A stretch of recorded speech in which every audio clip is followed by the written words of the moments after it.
¿Qué tal? ¿Cómo va? Estamos nuevamente aquí reunidos, esta vez para hablar de un tema que no por difundido y conocido tiene que hacernos bajar la guardia.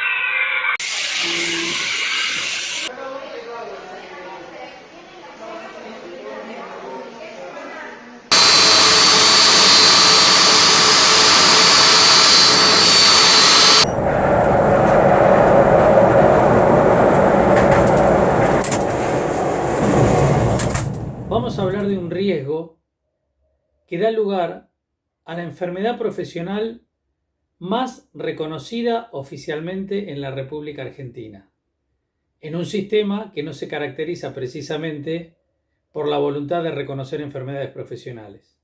Estamos hablando del ruido.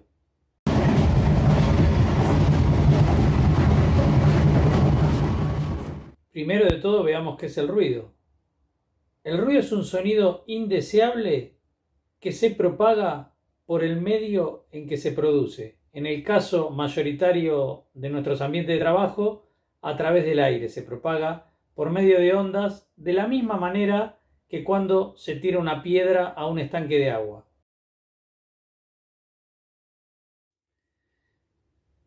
El ruido y sus consecuencias, la sordera, ya fueron advertidos a comienzos del siglo XVIII por el padre de la medicina laboral, Bernardino Ramazzini. Otros grandes hombres de la investigación de la higiene y seguridad laboral, como lo son Viale Macé, en el estudio de las clases obreras argentinas a principios del siglo XX, o inclusive Alfredo Palacios, en las primeras décadas también del siglo XX, ya advertían el peligro del ruido y sus consecuencias sobre la salud de los trabajadores. ¿Cómo nos damos cuenta nosotros cómo están nuestros ambientes de trabajo respecto del tema ruido? Bueno, más allá de la percepción que tengamos de aquellos ambientes ruidosos en los que uno dice, mira, esto no se banca más, acá no se puede laburar, por favor, arreglen esta máquina, saquen este compresor de adentro del lugar donde estoy trabajando, pónganle aceite, lubriquen los engranajes, aunque sea. Más allá de eso, también hay una señal muy particular que es la que nos dicen nuestros propios familiares. Cuando ponemos la televisión y nos dicen, por favor, baja la televisión, está a todo volumen, y nosotros creemos que la estamos escuchando a un volumen normal. Bueno, esas ya son señales de que algo está pasando. Y acá cabe señalar una cuestión muy importante. Cuando uno pierde capacidad auditiva, por más que ejerza después prevención y deje de ser ruidoso nuestro ambiente de trabajo y dejemos de quedarnos paulatinamente sordos, aquella capacidad que se perdió no se vuelve a recuperar jamás. Por eso es tan importante ejercer la prevención sobre este tema en particular. ¿Hay normativa en la cual nos podemos basar para decir este ambiente supera los límites permitidos? Sí, hay normativa. Hay normativa desde el año 1972 a través de la Ley Madre de Higiene y Seguridad, la Ley 19.587, que ya en aquel año decía eliminar, aislar o reducir los ruidos y o vibraciones perjudiciales para la salud de los trabajadores. Asimismo, el decreto 351 del año 1979, que reglamentaba la Ley de Higiene y Seguridad, hablaba de que ningún trabajador podrá estar expuesto a una dosis de nivel sonoro continuo equivalente de 8 horas diarias o 48 horas semanales superior a los 90 decibeles. La dosis de un determinado contaminante o de un determinado agente de riesgo, en nuestro caso ahora el ruido, viene dada por dos factores. El primero es la intensidad de ese contaminante o agente de riesgo, la intensidad del ruido en este caso. Y el segundo es el tiempo que el trabajador expuesto está sometido a ese tipo de ruido. Entonces yo puedo jugar con estas dos variables. ¿Qué quiere decir? O bien para disminuir la dosis disminuyo el tiempo de exposición del trabajador a un determinado ruido, o bien disminuyo la intensidad de ese ruido. Lo ideal, por supuesto, es trabajar sobre las dos variables. Esto quiere decir bajar la intensidad del ruido y también bajar el tiempo de exposición. El otro concepto nuevo que empezamos a manejar es el de la unidad de medida de ruido.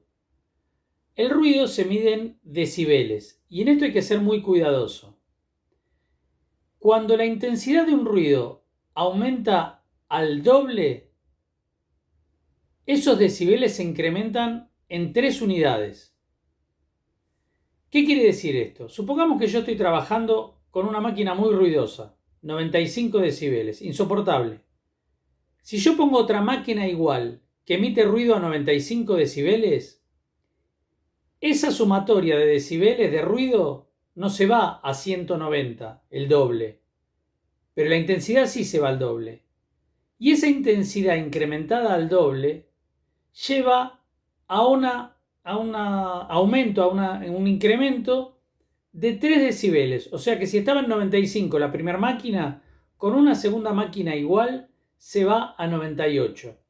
Por eso no debemos descuidarnos cuando algo aumenta 3 decibeles, que nos parece poco, bueno, aumentó 3 unidades. Sí, pero la intensidad se fue al doble. Guarda. Entonces hay que ser muy cuidadoso. Por eso mismo, cuando alguien logra bajar 3 decibeles, es una disminución importante en cuanto a la intensidad, porque se disminuyó a la mitad la intensidad de ruido que está padeciendo. Y en esto también debemos hacer hincapié en lo siguiente. En el año 2003, el límite aquel que habíamos dicho que era de 90 decibeles pasó a ser de 85.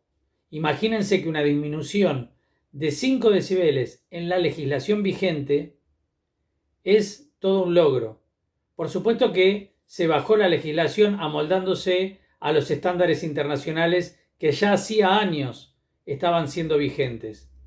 Bueno, imagínense la sorpresa de muchas empresas que les gusta dibujar los números cuando vieron que todos los ensayos que hacían, todas las mediciones que hacían, que acá pasamos el aviso, es obligación del Servicio de Higiene y Seguridad de todas las empresas hacer mediciones en los lugares ruidosos al menos una vez por año. Bueno, todas esas mediciones que pegaban en el palo, sí que les daban 87, 88, 89, hay casos documentados de esto, magistralmente se vieron que todas superaban el límite, porque de 90 pasó a 85. Bueno, fue bastante revelador ver cómo después se amoldaron y mágicamente en muchas de ellas los niveles empezaban a dar 84, 83, 82. Es la magia y la subjetividad de los límites impuestos cuando no son controlados. Para eso, desde los trabajadores, debemos asegurarnos alguna forma de poder controlar estas mediciones que se hacen y saber si estamos expuestos a un ambiente ruidoso o no. Tenemos cierto mecanismo que podemos emplear y que es el de instalar una aplicación en el celular que lo que va a hacer es medir el ruido en nuestro ambiente de trabajo. Estas mediciones, hechas simplemente con una aplicación desde nuestro celular, son certificables, son homologables, sirven para encarar una discusión oficial acerca de si los límites están siendo superados o si se cumple con la normativa vigente en cuanto a ruido. No, definitivamente no. Pero sin embargo, es una herramienta bastante poderosa para que nosotros hagamos mediciones a la par del Servicio de Higiene y Seguridad de la empresa, a la par de las mediciones oficiales, y hagamos un contraste entre lo que mide nuestro celular y lo que mide como debe ser, un decibelímetro, que así se llaman los medidores de ruido, que tiene que estar calibrado y certificado. Entonces podemos trazar un perfecto paralelo a lo largo de sucesivas mediciones a ver cómo se corresponde lo que yo estoy midiendo con mi celular versus lo que está midiendo oficialmente el Servicio de Higiene y Seguridad de la empresa. Y por lo tanto, controlar desde nuestros instrumentos, desde, digamos, instrumentos sencillos, instrumentos al alcance de cualquiera, podemos controlar si esas mediciones oficiales son o no fiables. Fíjense la importancia de poder tener acceso y poder discutir mano a mano los datos de las mediciones de ruido, que si uno estuviera expuesto 8 horas de trabajo a 85 decibeles, estaría conforme a ley. O sea, yo puedo estar 8 horas por aquello que decíamos de la dosis, que es la intensidad por el tiempo. Yo puedo estar 8 horas expuesto a un ruido de 85 decibeles. Si el ruido baja a 82 decibeles, yo puedo estar expuesto 16 horas, el doble de tiempo. Mientras que si el ruido sube y llega a los 88 decibeles, yo podría estar solamente 4 horas trabajando expuesto a ese nivel de ruido. Por eso es tan importante tener a mano y poder discutir las mediciones. Una vez que se hacen estas mediciones, que se tienen mediciones fiables, con instrumental certificado, calibrado, homologado, una vez que son fiables las mediciones, decíamos, hay que empezar a tomar medidas preventivas si el nivel de ruido excede lo que está establecido por la normativa vigente. Y estas medidas son, de acuerdo a nuestra normativa, estrictamente en este orden. Primero, hay que llevar a cabo los procedimientos de ingeniería, ya sea en la fuente, en las vías de transmisión o en el recinto receptor, para atenuar ese ruido. Por ejemplo, tenemos que mejorar la transmisión de una máquina, tenemos que mejorar los engranajes. A veces la solución pasa por algo tan sencillo como lubricar la máquina, ¿sí? O si no, por ejemplo, un compresor que está haciendo mucho ruido dentro de un taller, sacarlo del lado de afuera. Una vez que se agotaron los métodos de ingeniería, la implementación de los métodos de ingeniería, inclusive aislando al receptor, aislando al trabajador expuesto, por ejemplo, que trabaje dentro de una cabina insonorizada, una vez que se agotaron esas medidas, recién pasamos a la protección auditiva del trabajador. Y si esto no es suficiente, ahí tenemos que pasar y empezar a evaluar la reducción de los tiempos de exposición. Pero ¿qué es lo que sucede en la realidad? A veces al trabajador se le dan 2 taponcitos para que se pongan los oídos por un costo mínimo. Se trata de evitar las medidas de ingeniería, que es lo que la ley nos pide que hagamos primero, y con eso ya se cree que se está atacando el problema. Encima, si el trabajador no usa esos protectores auditivos, es sancionado. ¿Qué estamos diciendo con esto? ¿Que no hay que protegerse? No, de ninguna manera.